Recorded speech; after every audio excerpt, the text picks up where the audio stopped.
الحمد للہ وحدہ والصلاة والسلام علی من لا نبی بعدہ اما بعد فاعوذ باللہ من الشیطان الرجیم بسم اللہ الرحمن الرحیم والذین اتبعوہم بإحسان رضی اللہ عنہم ورضوا عنہ عن ابی ہریرہ رضی اللہ تعالی عنہ قال قال رسول اللہ صلی اللہ علیہ وسلم لو كان الإيمان بالثريا لتناوله رجال من هؤلاء رواه الإمام الهمام البخاري في صحيحه صدق الله العظيم وبلغنا رسوله النبي الأمي الكريم ونحن على ذلك لمن الشاهدين والشاكرين والحمد لله رب العالمين۔ معزز ساتھیو، آج 16 رجب المرجب سن 1443 ہجری بمطابق 18 فروری 2022 بروز جمعۃ المبارک ہے، اور میں نے آپ کی خدمت میں قرآن کریم سورت نمبر 9 سورت توبہ کی آیت نمبر 100 کے ایک ٹکڑے کو تلاوت کیا ہے، اور صحیح بخاری جلد نمبر 2 کتاب التفسیر سورۃ الجمعہ آیت نمبر 2 کی ایک تفسیری حدیثی حصے کو آپ کی خدمت میں رکھا ہے۔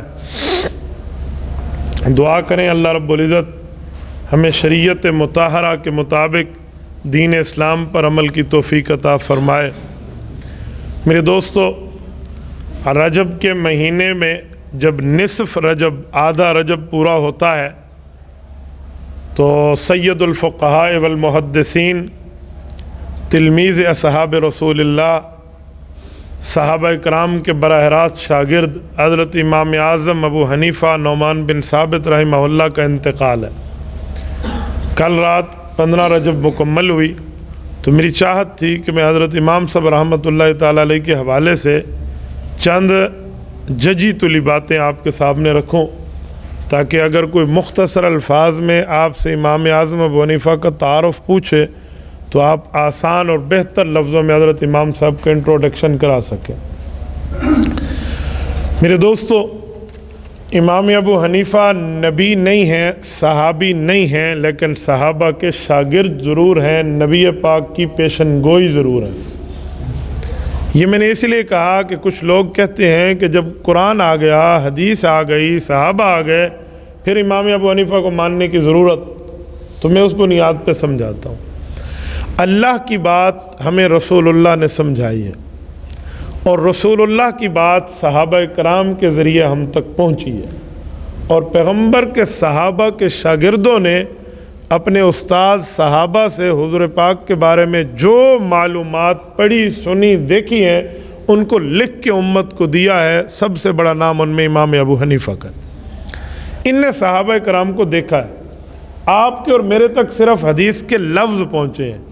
ابو حنیفہ رحمہ اللہ کے سامنے لفظ بھی تھے اور صحابہ کرام کو اس پہ عمل کرنے کا معاملہ بھی تھا۔ اب وہ لفظ کس حد تک ہے، کہاں کہاں تک ہم نے عمل کرنا ہے، ہمارے سامنے صرف لفظ ہے، ان کے سامنے عمل بھی تھا کہ اس لفظ پر اتنا عمل ہے۔ میں مثال دیتا ہوں، کسی کو لفظ لکھ کر دے دو نا اور مطلب نہ بتاؤ تو وہ شش و پنجویں میں پڑھ سکتا ہے۔ مثلاً میں آپ کو کہتا ہوں گلاس ٹوٹ گیا، اس سے مراد یہ گلاس بھی ہے اور موبائل پہ لگا ہوا گلاس بھی ہے۔ ہم فرق کیسے کریں گے؟ موبائل آ گئی، اس موبائل سے مراد یہ موبائل بھی ہے اور پولیس کی گاڑی بھی ہے جسے پولیس کی موبائل کہتے ہیں۔ ایک بندے کو لفظ لکھ کر دے دیں، اس کو مطلب پتہ نہ ہو تو وہ شش و پنج میں پڑ جائے گا۔ ایک کو کہہ دیں گھڑی، گھڑی کا معنی یہ ٹائم پیس بھی ہے اور گھڑی کا معنی زمانہ بھی ہے، کہ جب ہم رسول اللہ صلی اللہ علیہ وسلم کے روضے پہ گئے بڑی عظیم گھڑی تھی، اب وہ بھی گھڑی ہے اور یہ بھی گھڑی ہے، تو کیسے پتہ چلے گا کہ اس کا مطلب کیا ہے؟ تو دیکھنے اور سننے والا چاہیے۔ تو پیغمبر کے صحابہ کرام اللہ کے رسول کو دیکھنے اور سننے والے ہیں، تو وہ حضور کا مطلب جو سمجھے وہی عمل کیا، اس عمل کو امام ابو حنیفہ نے لکھ کے امت کو بتایا ہے۔ بس امام ابو حنیفہ کا یہ کارنامہ ہے۔ اور کبھی کبھی یہ جو ہم کہتے ہیں کہ ہم فقہ حنفی پہ عمل کرتے ہیں، تو کچھ لوگوں کے ذہن میں ایک سوال ابھرتا ہے کہ فقہ محمد ہی مان لو نا، فقہ حنفی کیوں مانتے ہو؟ حضور پاک علیہ السلام کی فقہ نہیں مانتے؟ فقہ ابو بکر مان لو، فقہ عمر مان لو، فقہ عثمان مان لو، فقہ حیدر مان لو، تو امام حنیفہ کی فقہ کیوں مانتے؟ تو اس کا بڑا آسان جواب ہے، آپ واضح طور پہ ایک جملہ کہنا کہ دیکھیں ایک بات ہے، بات یہ توجہ، مسئلہ یہ ہے کہ یہ فقہ رسول ہے، یہ فقہ پیغمبر ہے، لکھ کے ابو حنیفہ نے دیا ہے تو تعارفی نام ہے فقہ حنفی، ورنہ مسئلہ حضور کا ہے۔ وہ کہیں کوئی ثبوت سے ثابت کر دیں، اسے کہنا جیسے آپ کہتے ہو حدیث بخاری ہے، حدیث مسلم ہے، حدیث بخاری حدیث مسلم، حالانکہ وہ تو حدیث رسول ہے۔ حدیث بخاری کیوں ہے؟ حدیث مسلم کیوں ہے؟ حدیث ترمذی کیوں ہے؟ حدیث ابن ماجہ کیوں ہے؟ یہ بزرگ وہ تھے جنہوں نے اپنی کتاب میں ان حدیثوں کو لکھا، تو تعارفی نام ان کا دیتے ہیں، ہوتی حدیث حضور کی ہے۔ تو ابو حنیفہ بھی وہی ہیں، انہوں نے مسئلے حضور کے لکھے ہیں، تعارفی نام فقہ حنفی ہے، ورنہ یہ فقہ رسول ہے۔ اور میرے دوستو، امام ابو حنیفہ رحمہ اللہ کب پیدا ہوئے اور کتنا عرصہ صحابہ میں رہے، اس بارے میں 3 روایتیں آپ سنتے رہتے ہیں۔ ایک مشہور حدیث ہے، حضور پاک علیہ السلام نے 3 زمانوں کو دعا دیا۔ اللہ کے رسول نے فرمایا خیر القرون قرنی ثم الذین یلونہم ثم الذین یلونہم۔ کیا مطلب، کیا ترجمہ؟ فرمایا خیر القرون قرنی، میرا زمانہ بہتر ہے، ثم الذین یلونہم، پھر اس کے ساتھ لگا ہوا زمانہ یعنی صحابہ کا، ثم الذین یلونہم، پھر اس کے ساتھ لگا ہوا یعنی تابعین کا جو صحابہ کے شاگرد ہیں۔ اب 3 زمانوں کو حضور نے دعا دی ہے۔ حضور پاک کا زمانہ جب حضور دنیا سے پردہ فرما گئے سن 10 ہجری تک ہے، اس کے بعد 100 سال صحابہ کا زمانہ ہے 110 ہجری تک، پھر 100 سال تابعین کا زمانہ ہے 210 ہجری تک، آج ہے 1443 ہجری۔ اندازہ لگائیں امام ابو حنیفہ کب پیدا ہوئے؟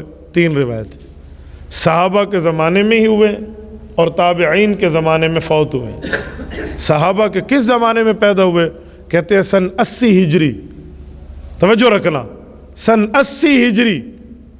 صحابہ کا زمانہ کب ختم ہے؟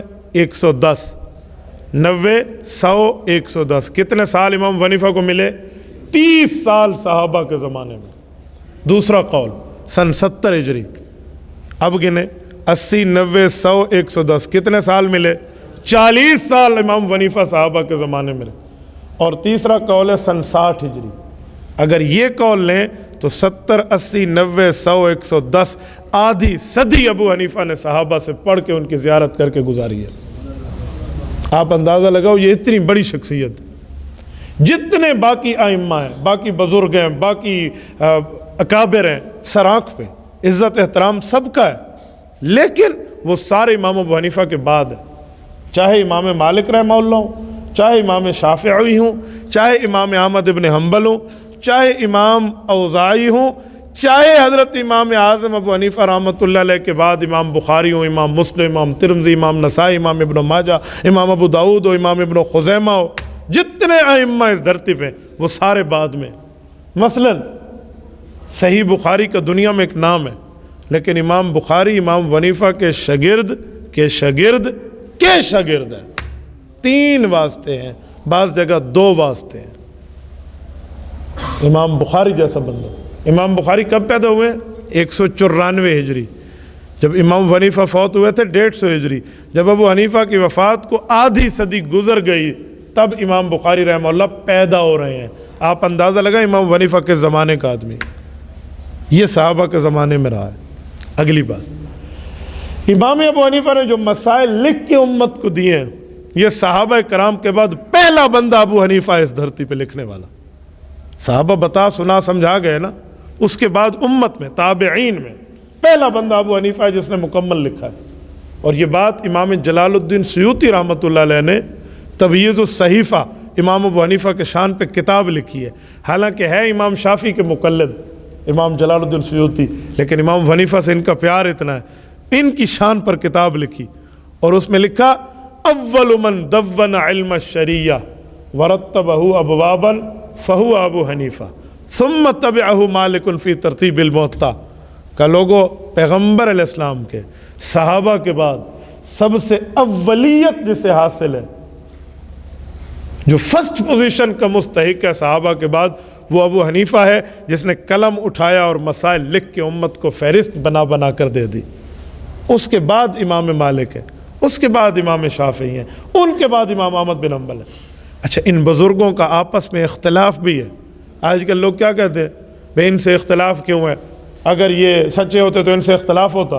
حالانکہ بعضوں کا دلیل اختلاف کی بنیاد پہ ہو تو دونوں سچے ہوتے۔ آپ کہیں گے کیسے؟ ہے حدیث پاک، بلکہ پہلے میں آیت پیش کرتا ہوں۔ حضرت سلیمان علیہ السلام نبی ہیں، حضرت داؤد علیہ السلام نبی ہیں، ایک والد ہیں ایک بیٹا ہے۔ حضرت داؤد والد ہے، حضرت سلیمان علیہ السلام بیٹے ہیں۔ بکریوں کا مسئلہ آیا، بھی اس کو کیسے حل کریں، کہ ایک بندے کی زمین ہے، اس پہ لگی ہوئی فصل ہے، دوسرے کی 50-100 بکریاں، ان نے یہ فصل کھا لی، اب ان کا کیا حل کریں؟ ان دونوں نے فیصلہ کیا۔ حضرت داؤد علیہ السلام نے بھی کیا، وقت کے نبی ہیں، حضرت سلیمان علیہ السلام نے بھی کیا، وقت کے نبی ہیں۔ قرآن کریم نے دونوں کا نقشہ کھینچا، اور قرآن کریم فرماتے ہیں وَدَاوُودَ وَسُلَيْمَانَ اِذْ يَحْكُمَانِ فِي الْحَرْثِ اِذْ نَفَشَتْ فِيهِ غَنَمُ الْقَوْمِ وَكُنَّا لِحُكْمِهِمْ شَاهِدِينَ۔ لیکن فَفَهَمْنَاهَا سُلَيْمان، فیصلہ ان دونوں نے کیا، اچھا کیا، بہتر کیا، لیکن پسندیدہ فیصلہ حضرت سلیمان کا ہے، غلط دوسرے کا بھی نہیں ہے۔ تو اس سے پتہ چلا دلیل کی بنیاد پہ کوئی مسئلہ بتاؤ نا، اور دوسرا مجتہد ماہر، دوسرا بھی بڑا آدمی دلیل کی بنیاد پہ بتائے، تو اتنا تو کہہ سکتے ہیں کہ بہتر اور بہترین کا فرق ہے، بہتر اور بہترین کا فرق ہے، یہ نہیں کہہ سکتے کہ بدتر اور بہترین کا فرق ہے۔ ایسے ہی امام حنیفہ، امام شافعی، امام مالک، امام احمد بن حنبل ہیں، ان کے جو اختلافات ہیں نا وہ دلائل کی بنیاد پہ ہیں، ضد کی بنیاد پہ نہیں ہیں۔ آپ نے کبھی نہیں دیکھا ہوگا کہ ہم لوگ حضرت امام شافعی کا نام برے انداز میں لیں۔ ہم جب بھی امام شافعی کا نام لیتے ہیں رحمہ اللہ کہتے ہیں، امام احمد، امام مالک رحمہ اللہ کہتے ہیں۔ کیوں؟ یہ اختلاف ان بزرگوں کا دلیل کی بنیاد پہ تھا، اور اس اختلاف کو کفر اسلام بھی نہیں کہتے، اور وہ ایسا اختلاف ہے کہ آپ چاہیں تو اس پہ عمل کریں، چاہیں تو اس پہ عمل کریں، لیکن ان بزرگوں نے سب نے امام ابو حنیفہ کی تعریفیں کی ہیں۔ امام شافعی رحمہ اللہ، امام مالک، امام احمد، تاریخ بغداد میں امام خطیب بغدادی نے ایک روایت لائی ہے کہ امام مالک فرماتے تھے امام ابو حنیفہ کے علم کو تم نے دیکھا نہیں ہے، لو کلمک فی ہذہ الساریۃ یجعلھا ذہبا لقام بحجتہ، وہ دلیل کی دنیا کا وہ بادشاہ ہے، لکڑی کے ستون پہ دلائل پیش کرے تو اسے سونا ثابت کر دے۔ امام شافعی سے کسی نے پوچھا امام حنیفہ کے دلائل کتنے ہیں، حالانکہ امام شافعی کی امام حنیفہ سے ملاقات نہیں ہے، امام مالک کی ہے، امام شافعی امام احمد کی ملاقات نہیں ہے، یہ پیدا ان کی وفات کے بعد ہوئے ہیں، ان کے شاگردوں سے پڑھے ہیں، امام محمد اور امام ابو یوسف سے پڑھے ہیں امام شافعی۔ فرمانے لگے ابو حنیفہ کی تو اپنی باتیں ہیں، حفظت عن محمد وقر بعیر، میں نے ابو حنیفہ کے شاگرد سے اتنا علوم حاصل کیے ہیں، اتنے کہ جسے اونٹوں کا لشکر اٹھا کے چل سکے۔ اور کسی نے کہا کہ آپ امام حنیفہ کو کس درجے کی نظر سے دیکھتے ہیں، آپ بھی تو اپنے وقت کے امام ہیں، تو امام شافعی کی ایک گولڈن چین ہے، سنہری جملہ ہے، اقوال زرعی میں وہ قول زرعی موجود ہے۔ امام شافعی نے فرمایا من اراد ان یعرف الفقہ فلیلزم ابا حنیفہ و اصحابہ فإن الناس کلہم عیال علیہ، کہ اگر چاہتے ہو کہ دین میں ماہر بن جاؤ تو ابو حنیفہ اور ان کے ساتھیوں کو ابا مانو، اولاد بن کے چلو، اللہ دین میں مہارت دے گا، عیال علیہ، اس کا خاندان بن کے چلو۔ امام احمد بن حنبل رحمہ اللہ امت کے چوتھے بڑے امام، نہیں ملاقات ہے امام ابو حنیفہ سے، اور امام احمد امام بخاری کے استاذ ہیں، امام حنیفہ رحمہ اللہ سے ملاقات نہیں، ان کی وفات کے بعد پیدا ہوئے۔ فرماتے تھے ہوا من العلم والزہد والورع والتقوی وایثار دار الاخرہ بمحل اللہ یدرک ممن احد بعدہ، کہ امام ابو حنیفہ کو جتنا ہم نے پڑھا ہے جتنا ہم نے اپنے اساتذہ اور بڑوں سے سنا ہے، وہ شخص علم میں، تقوی میں، طہارت میں، للہیت میں، اللہ سے ڈرنے اور حلال کھانے میں اتنے بڑے رتبے پر فائز تھا کہ اس کے بعد والے مشکل میں پڑ گئے کہ ہم اس کی سیرت کو اپنا کیسے سکیں۔ یہ امام احمد بن حنبل رحمہ اللہ، اتنی تعریفیں۔ اور امام بخاری کو لے لیں رحمہ اللہ، جو امام حنیفہ کے وفات کے آدھی صدی بعد تقریباً 44 سال بعد پیدا ہوتے ہیں۔ امام بخاری نے صحیح بخاری شروع کی ہے نا، پہلا راوی پہلی حدیث کا امام ابو حنیفہ کے پوتے شاگرد کو لائے ہیں، پہلی حدیث۔ وَبِهِ قَالَ حَدَّثَنَا الْحُمَيْدِي، یہ امام بخاری کا پہلا استاذ ہے حمیدی، اور پہلی مشہور حدیث ہے، آپ سب پڑھ چکے ہیں، اِنَّمَا الْأَعْمَالُ بِالنِّيَّاتِ، عمل کا دار و مدار نیت پر ہے۔ یہ حدیث امام بخاری نے پڑھی ہے امام حمیدی سے، اور امام حمیدی یہ صحیح بخاری کا پہلا راوی ہے۔ اور امام حمیدی کون ہے؟ یہ شاگرد امام عبد الرزاق ابن الحمام الصنعائی کا، اور وہ شاگرد امام اعظم ابو حنیفہ کا۔ اور امام بخاری نے صحیح بخاری ختم کی ہے۔ آخری حدیث جو ہم صحیح بخاری کی ختم میں جاتے ہیں اور ختم بخاری کی آخری حدیث سنتے ہیں، کیا؟ سبحان اللہ و بحمدہ سبحان اللہ العظیم والی فضیلت۔ اس حدیث کو امام بخاری شروع کرتے ہیں، استاذ کا نام ہے احمد بن اشکاب، اس کے استاذ کا نام ہے محمد بن فضیل، اس کے استاذ کا نام ہے عمارہ، ان کے استاذ کا نام ہے ابو زرع حرم۔ یہ چاروں کون ہیں؟ امام کرمانی نے حاشیہ کرمانی میں لکھا ہے اربعۃ کلہم کوفیون، یہ چاروں امام ابو حنیفہ کے شہر کے بڑے محدث ہیں۔ مولانا امین صفدر اکاڑوی، اللہ اس کی قبر پہ کروڑوں اربوں رحمت نازل فرمایا کرتے تھے، امام ابو حنیفہ رحمہ اللہ سے امام بخاری کو اتنا پیار ہے، شروع بھی ابو حنیفہ والوں سے کیا ہے، ختم بھی ابو حنیفہ والوں پہ کیا ہے۔ اور ایک لفظ فرماتے کہ ختم بخاری میں یہ پیغام لے کر جاؤ کہ جاتے جاتے امام بخاری ہمیں علوم کے اعتماد میں ابو حنیفہ کے حوالے کر کے گئے۔ یہ ہے امام ابو حنیفہ، ان کا یہ کارنامہ ہے۔ اگر کسی مسئلے میں دلیل کی بنیاد پہ اختلاف آئے تو اس اختلاف کو غلط نہیں کہتے، ضد والے اختلاف غلط ہوتے ہیں، ہٹ درمی والے اختلاف غلط ہوتے ہیں، ذاتیات والے، نظریات کے دلائل والے نہیں۔ آپ مجھے بتاؤ، سیشن کورٹ کا فیصلہ ہائی کورٹ کا بینچ توڑ دیتا ہے، اور ہائی کورٹ کا فیصلہ supreme court of the country توڑ دیتا ہے، اور سپریم کورٹ آف دا فیصلے کے لیے نظر ثانی ریویو میں بھی چلے جاتے ہیں، تو آپ ان تینوں میں سے کس کورٹ کو کہیں گے کہ اس نے غداری کی ہے ملک کے ساتھ؟ آپ نہیں کہہ سکتے، آپ کہیں گے دلائل کی بنیاد پہ، پروف اور ایویڈنس کی بات ہے۔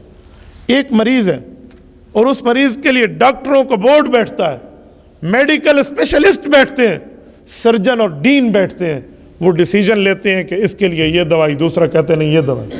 اگر ڈاکٹروں میں اختلاف دلیل کی بنیاد پہ آ سکتا ہے، وہ برا نہیں ہے، تو امام اعظم ابو حنیفہ کے دلائل پر اعتراضات کیوں ہیں؟ بس مسئلہ یہ ہے کہ ادھر تھوڑی سی کھوپڑی میں دو چار چیزیں ٹھیک ہو جائیں، تھوڑی سی بندے کو سمجھ آ جائے تو کسی قسم کا کوئی آبجیکشن نہیں رہتا۔ یہ امام اعظم ابو حنیفہ رحمہ اللہ کی ذات ہے۔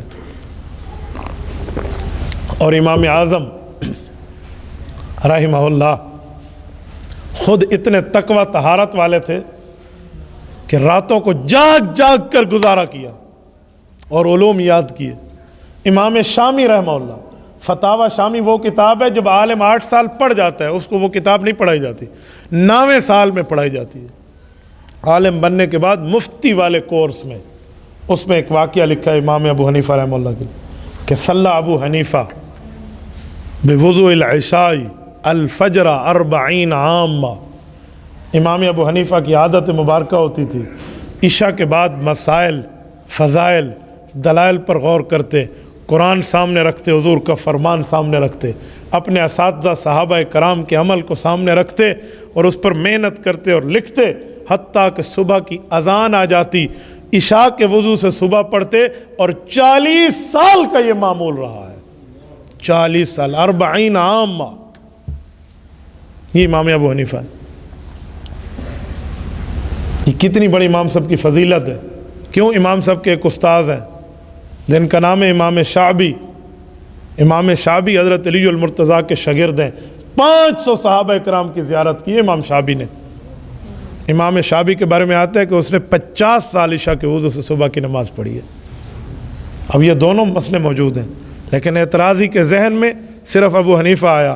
کچھ لوگ اعتراض کرتے، اچھا امام صاحب ایسا کرتے تھے، بیوی کے حقوق کہاں جائیں گے؟ اگر عشاء کے وضو سے صبح کی نماز پڑھا تو بیوی کے حقوق تو ضائع ہو گئے۔ میں حیران ہوتا ہوں اتنے بے وقوف دماغ کی سوچ پر۔ میں کہتا ہوں بھائی، بیوی کے حقوق کے لیے صرف اللہ نے رات نہیں بنائی، دن بھی ہے، اور یہ خامد بیوی کا پرسنلی میٹر ہے، وہ اس کو جیسے رکھیں یہ ان کا مسئلہ ہے۔ آپ امام حنیفہ پہ اعتراض کیسے کر سکتے ہیں؟ آپ امام حنیفہ کے سالے لگتے ہیں کہ آپ کو اعتراض ہے کہ آپ کے گھر کا کوئی حق متاثر ہو رہا ہے؟ آپ کو بڑا مسئلہ ہے۔ خامد بیوی کا معاملہ ٹھیک ہے، ان کے ہاں کوئی پرابلم نہیں ہے، تیسرا اٹھ کر بات کر دے۔ اچھا پھر بات امام حنیفہ پہ کرنی جس کی 40 سال ہے، جو 50 سال امام شافعی رحمہ اللہ ہے، ان کو تو کوئی نہیں کہتا، ضد اصل ابو حنیفہ رحمہ اللہ سے، اور کوئی بات نہیں ہے۔ اور میرے دوستو، امام ابو حنیفہ رحمۃ اللہ علیہ نے 55 حج فرمائے ہیں۔ کتنے حج؟ 55 حج۔ میں الحمدللہ اس مقام میں نے زیارت بھی کی ہے اور وہاں سے عمرے کا احرام بھی باندھا ہے، کرن المنازل، جہاں سے میرے امام رحمہ اللہ نے 55 مرتبہ حج کا احرام باندھا ہے۔ سعودیہ کا جو طائف کا وہ ہے نا میقات ہے، کرن المنازل، سیل کبیر والا، ہدا والا نہیں، 2 ہے وہاں، جو حضرات گئے ہیں وہ جانتے ہیں۔ تو امام صاحب رحمہ اللہ نے یہاں سے 55 مرتبہ حج کا احرام باندھا، اور پہلا حج کب کیا؟ عمر 15 سال پوری ہوئی۔ شریعت میں 15 سال کا بندہ بالغ ہے، چاہے بالغ ہو یا نہ ہو نا، 15 سال کو بالغ شمار، ہاں اس سے پہلے ہو جائے تو ٹھیک ہے، ورنہ 15 سال والا بالغ ہے، وہ نماز بھی پڑھا سکتا ہے اگر اس کو قرآن آتا ہے۔ یہ شریعت کا اصول ہے۔ امام صاحب کی عمر 15 سال پوری ہوئی، والد نے کہا ہاتھ دو، کہا بیٹا چلیں، ابو کہاں؟ کہا حج پہ۔ یہ پہلا حج ہے 16ویں سال کی عمر میں، ابو کے ساتھ چل پڑے۔ کہتے ہیں فَإِذَا نَحْنُ بِمَكَّةَ، یہ مسند امام اعظم کی حدیث ہے کہ جب ہم مکہ پہنچے، رجل حولہ رجال، ایک بندے کے پاس مجمع بیٹھا ہے۔ میں نے ابو سے کہا ابو یہ کون ہے؟ ابو نے کہا ھذا رجل قد صحب النبی صلی اللہ علیہ وسلم، حضور کے صحابی ہیں۔ میں نے کہا واہ، ایو شیء عندہ، کوئی تقسیم کر رہا ہے؟ مجمع بیٹھے۔ انہوں نے کہا جی ہاں، جو تقسیم کر رہا ہے احادیث سمعها من رسول اللہ، یہ وہ حدیثیں سنا رہا ہے جو اس نے اپنے کانوں سے حضور سے سنی تھی۔ یہ ڈائریکٹ سنا رہا ہے، اس کے پاس کوئی سند وند کی بات نہیں ہے، یہ ڈائریکٹ سننے والا ہے۔ اس سے جو سنے گا وہ اللہ کے رسول کا شاگرد بن جائے گا، صرف ایک واسطے سے۔ یہ اللہ کے رسول کا شاگرد ہے، اس سے ڈائریکٹ حدیث پڑھنے والا اللہ کے رسول کا شاگرد ہوگا، لیکن ایک واسطے سے، کیونکہ وہ صحابی سن رہے۔ کہتے میں نے ابو سے کہا فدنا من، ابو پھر مجھے بھی تو اس کے قریب کر دینا۔ حضرت امام صاحب رحمہ اللہ فرماتے ہیں فجعل یفرج عن الناس، ابو نے لوگوں کو کہا کہ بچے کو تو آگے آنے دو۔ کہا جی بالکل آ جائے۔ کہا مجھے آگے آنے دیا، حتیٰ دنوت من، میں اس صحابی کے قریب بیٹھا اور میں نے اس سے رأیتہ و سمعتہ، میں نے اس کی زیارت بھی کی اور اس سے حدیث پاک کو پڑھا۔ یقول، انہوں نے فرمایا قال رسول اللہ صلی اللہ علیہ وسلم، حضور پاک علیہ السلام کا ارشاد ہے من تفقہ فی دین اللہ کفاہ اللہ ہمہ ورزقہ من حیث لا یحتسب، دین کے ماہر بن جاؤ، اللہ 2 انعام دے گا، آپ کی زندگی میں کوئی ٹینشن نہیں ہوگی اور رزق وہاں سے ملے گا جہاں سے گمان بھی نہیں ہوگا۔ کفاہ اللہ ہمہ کا معنی ہے اللہ تمہارے غموں سے کافی ہو جائے گا، تو ٹینشن فری لائف ہو جائے گی نا۔ یہ حدیث امام حنیفہ نے صحابہ سنی ہے۔ تو امام حنیفہ اللہ کے رسول کے شاگرد ہیں ایک واسطے سے، صحابہ حضور کے شاگرد ہیں بغیر کسی واسطے کے، یہ ہے امام حنیفہ۔ اس طرح کئی حدیثیں ہیں، 17 حدیثیں ایسی ہیں جن نے صحابہ کرام سے ڈائریکٹ پڑھی تھی۔ کچھ لوگ کیا کہتے ہیں ابو حنیفہ تو ویسے 17 حدیثیں یاد تھی، اور میں نے کہا بے وقوف ہو، 17 وہ یاد تھی جس میں ڈائریکٹ حضور پاک کے شاگرد ہیں ایک واسطے سے، ورنہ تو امام حنیفہ ہزاروں حدیثوں کا حافظ ہے۔ اپنے بیٹے کو نصیحت کرتے ہوئے فرمایا بیٹا حماد 5 حدیثیں سناؤں، اسے پکڑ لے۔ کہ ابو یہ 5 حدیثیں کس بنیاد پہ سنا رہے ہو؟ کہ جماعتها من 1105 حدیث، میں نے 5 لاکھ حدیثوں میں تجھے سنانے کے لیے 5 حدیثوں کا انتخاب کیا ہے۔ 5 لاکھ حدیث تھے، 5 حدیث کو چنا ہے تمہیں سنانے کے لیے۔ امام حنیفہ کی نصیحتیں چھپ چکی ہیں، ان میں 5 روایتیں موجود ہیں کہ نیت یوں رکھو، اپنی ترتیب یوں رکھو، روزی یوں رکھو۔ وہ اس پر اپنے بیٹے حماد بن ابی حنیفہ کو امام صاحب نے نصیحت فرمائی۔ یہ امام حنیفہ، یہ ان کا کارنامہ ہے، اور ان کا نام نعمان ہے۔ ابو حنیفہ ان کی کنیت ہے، امام اعظم ان کا لقب ہے۔ نعمان یہ امام صاحب کا نام ہے، ثابت ان کے والد کا نام ہے۔ اور آپ کو پتہ ہے نعمان بن ثابت، یہ جو ثابت امام حنیفہ کے ابو ہیں، ان کی فضیلت کیا ہے؟ حضرت علی المرتضیٰ کے ہاتھ پہ ایک شخص مسلمان ہوا، حضرت علی کا شاگرد بنا، حضرت علی کا کلاس کا گویا کہ مانیٹر بنا، اور حضرت علی المرتضیٰ کو تحفے دیتا، کبھی فالودہ اور کبھی کھانے کی چیز۔ اس کا نام تھا زوتی. زوتی کے گھر ایک بچہ پیدا ہوا. حضرت علی المرتضیٰ اشراق کے مصلی پہ ہیں. بچہ لے کر آیا, کہا استاد جی پہلی خوراک بھی آپ دیں, برکت کی دعا بھی آپ کریں. حضرت علی اندازہ لگاؤ, جس کو اللہ کے رسول نے فرمایا یہ علم کے دروازہ ہے, میں علم کا شہر ہوں, یہ اس کا دروازہ ہے, علوم کھلے کیسے امام ابو حنیفہ پہ. وہ بچہ لے کر آیا وہ شخص, حضرت علی نے بچہ لیا, حضرت علی نے اس کے منہ میں زبان دی, اسے پہلی خوراک دی اور برکت کی دعا فرمائی کہ رب تیری نسل میں برکات پیدا فرمائے. وہ بچہ لے کر گھر گیا. یہ بچہ کون ہے؟ اس کا نام ثابت بن زوتی اور یہ ابو حنیفہ کا ابو ہے, جس کو حضرت علی نے یوں اٹھایا. ایسی برکت کی دعا نہیں ملی امام صاحب کو. یہ جو حدیث ہے انا مدینۃ العلم وعلی بابھا, کہ میں علم کا شہر ہوں, علی اس کا دروازہ ہے, اس دروازے سے برکات اس شخص پہ کھلی ہیں. امام ابو حنیفہ کی فقہ میں حضرت علی المرتضیٰ کے علوم کا ایک بہت معتد بھی ذخیرہ ہے. یہ امام ابو حنیفہ رحمہ اللہ ہے اور یہ ان کے والد ہیں. یہ اتنے بڑے درجے کے فائز ہیں. عام طور پہ لوگ امام ابو حنیفہ کو سمجھیں گے پرلی مزید دا امام ہے. بھائی امام ابو حنیفہ کی آپ سیرت تو سمجھیں کہ امام ابو حنیفہ نام کس کا ہے, مقام کس کا ہے. اور سنیں رسالت امام علیہ السلام کی ایک حدیث ہے. حضور پاک نے فرمایا ترفع زینت الدنیا سنت 50 و 100 کا 150 سال کے بعد ہمیں لگ ایسا رہا ہے کہ اللہ اپنے حسن کو اٹھا لے گا. پورے 150 ہجری میں, یہ 15 رجب 150 ہجری, امام ابو حنیفہ کا دنیا سے انتقال ہے.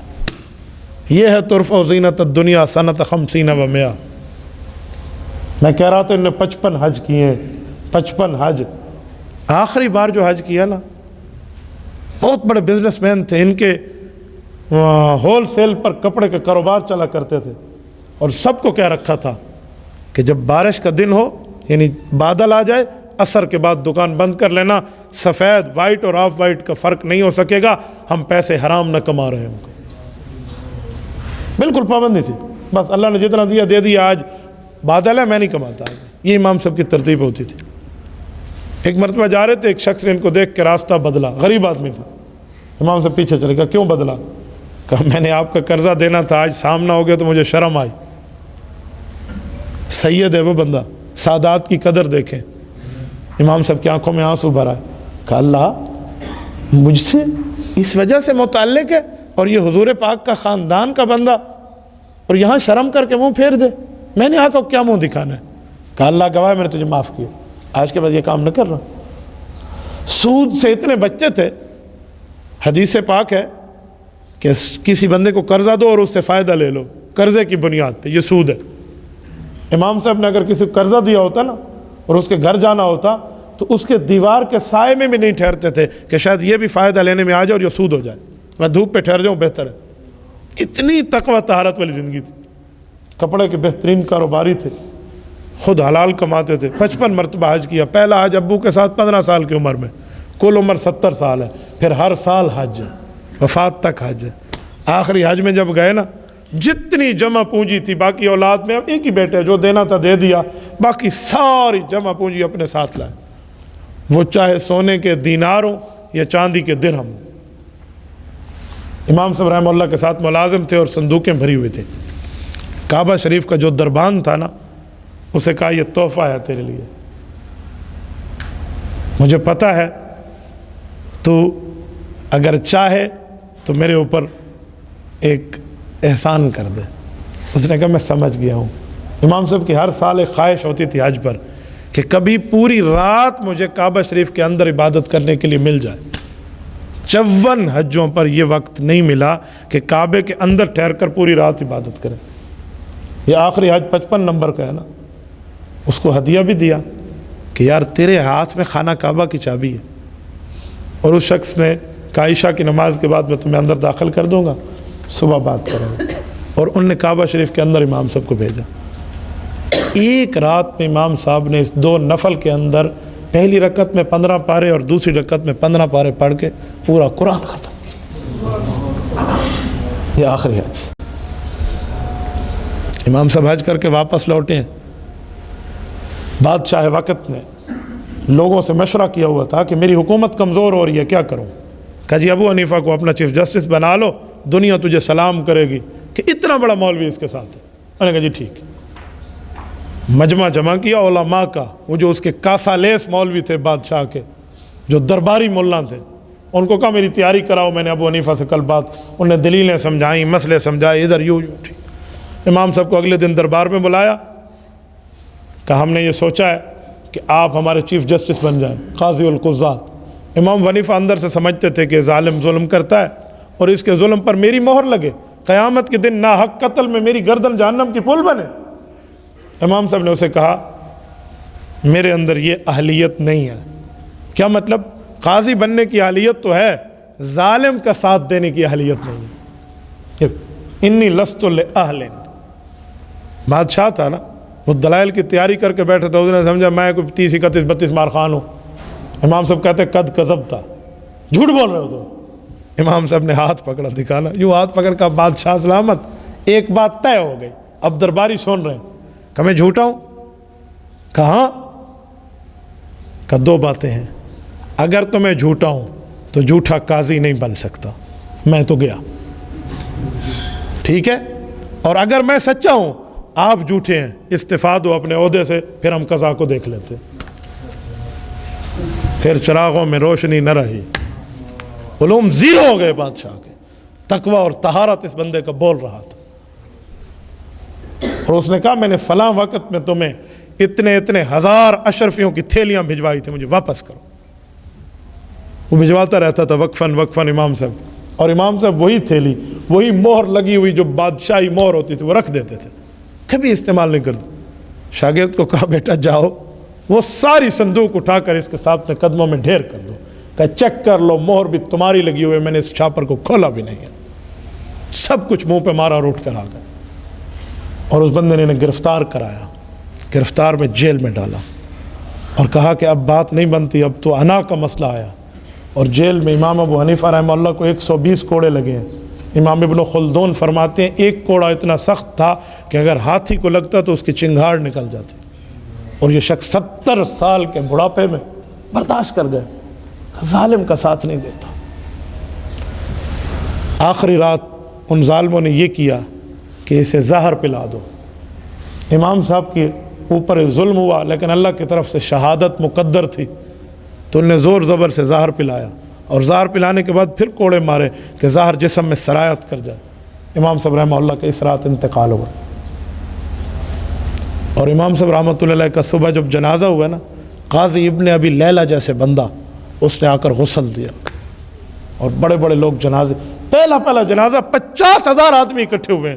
مقام ابی حنیفہ میں حضرت شیخ صفدر رحمہ اللہ نے لکھے اس زمانہ ٹیلی فون کا نہیں ہے، میسج کا نہیں ہے، کال کا نہیں ہے، اعلان اسپیکر کا نہیں ہے.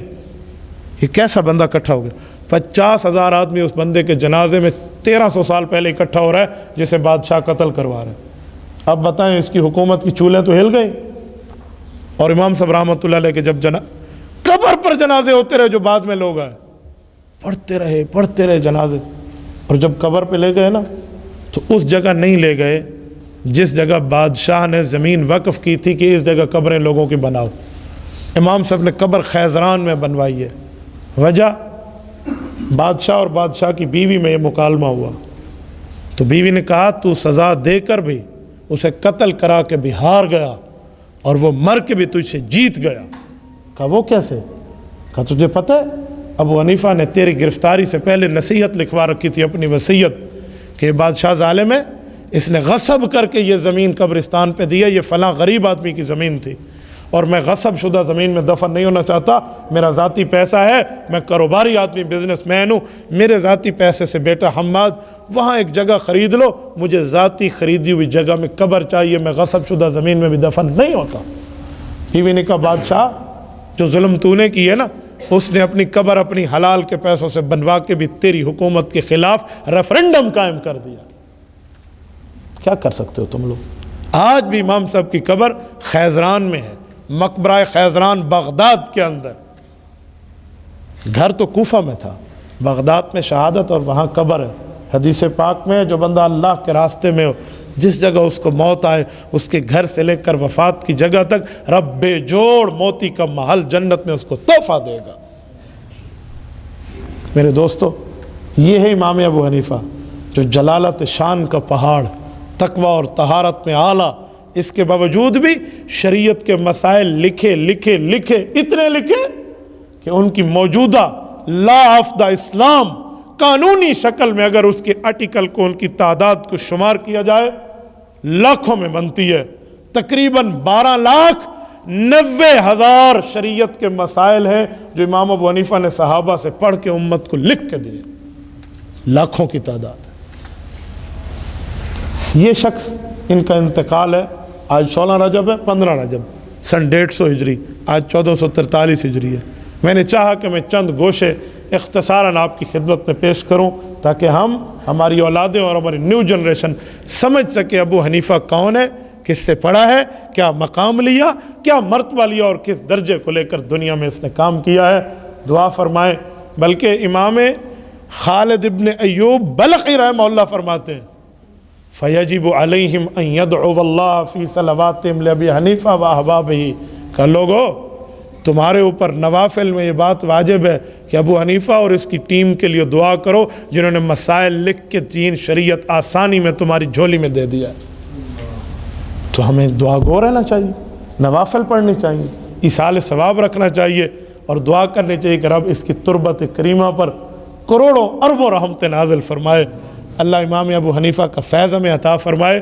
یہ ابو حنیفہ ہے جس کی وجہ سے ہم خود کو حنفی کہتے ہیں، اور اس وقت پوری دنیا میں اسلامی یونیورسٹی اسلام آباد میں ہے نا، وہاں سے ایک کتاب چھپی ہے اسلامی دنیا میں فقہی مذاہب کا فروغ، اس میں لکھا ہوا ہے کہ پوری دنیا میں مسلمانوں میں سب سے زائد جن کی تعداد ہے وہ حنفی ہے کا 1 ارب 30 کروڑ مسلمان تھے 1994 میں، اس میں 86 کروڑ تو حنفی تھے، یعنی امت مسلمہ کا 70% ابو حنیفہ ہے۔